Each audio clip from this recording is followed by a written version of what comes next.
Welcome back to Feel Good Breakfast Show Expresso right here on S3. It is a Feel Good Monday. Come on now. I hope you've been enjoying with us. We've got a whole hour left in your company right now.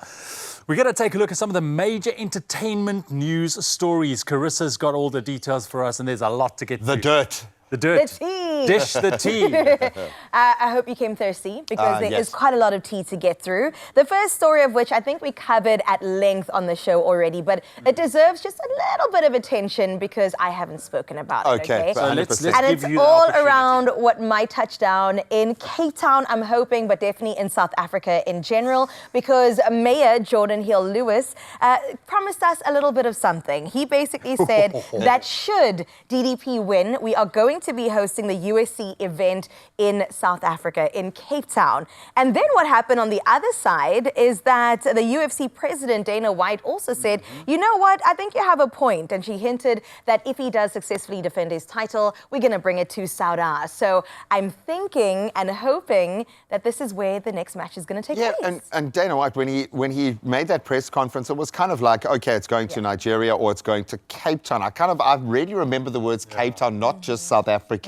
So I have a feeling he revealed a little kind of something there. But with Gaten McKenzie now going over to Oz to go and meet, I think this has to be a real thing because there is no other way to set the fight up for Drickus now. It has to be on home soil. It has to be. I don't care where it is. I'd love it to be in Cape Town, but I think Loftus could also be quite special. No, it's going to be in Cape Town, and we're going to be there, okay? If you don't invite us, Jordan Hill-Lewis, I'm going to be so sad. We'll invite you to the show, okay, Please, as an front exchange. row seats.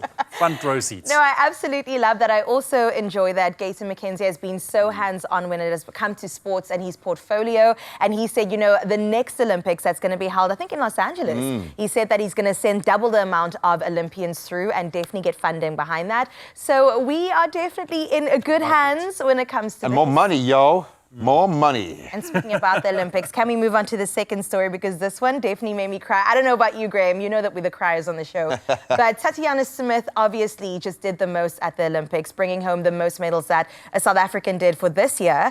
And then she was welcomed back at OR Tambo by many people, Gaten also being there. And one of the fans got up close and personal with her and just wanted to thank her for the beautiful performance and inspiration that she did. And she gave her a little something. So let's see.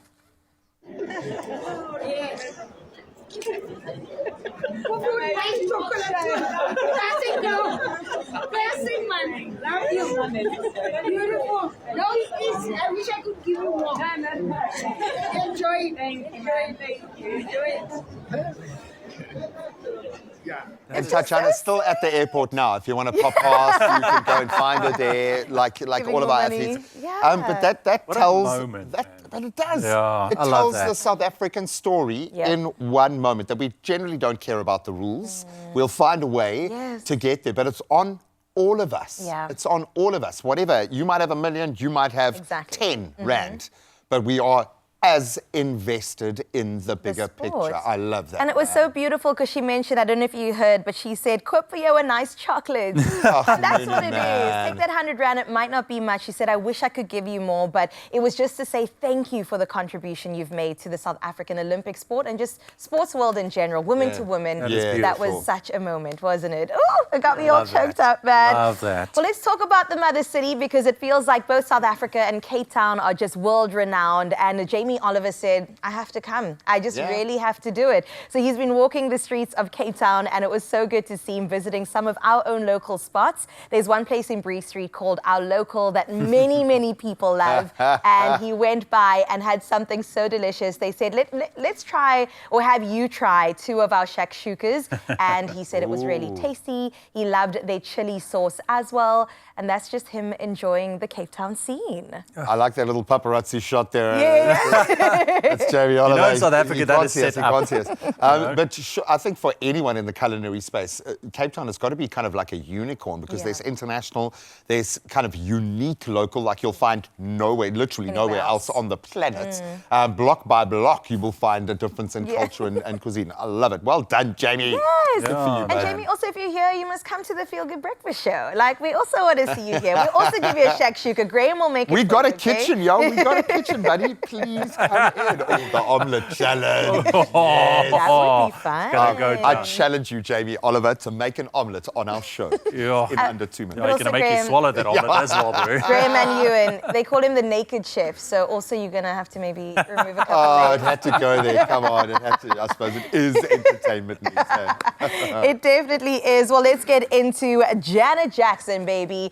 I don't know if you know Janet Jackson, maybe. Of course we possibly know heard of Janet her. Jackson. Crushes, yo. Well, me too. Yeah. Like, I absolutely love her and her brothers Janet. because Jackson 5, oh my goodness, what an incredible family. But then it doesn't stop there because Janet said, yes, we are really famous as the Jacksons, but we're actually related to so many other famous people.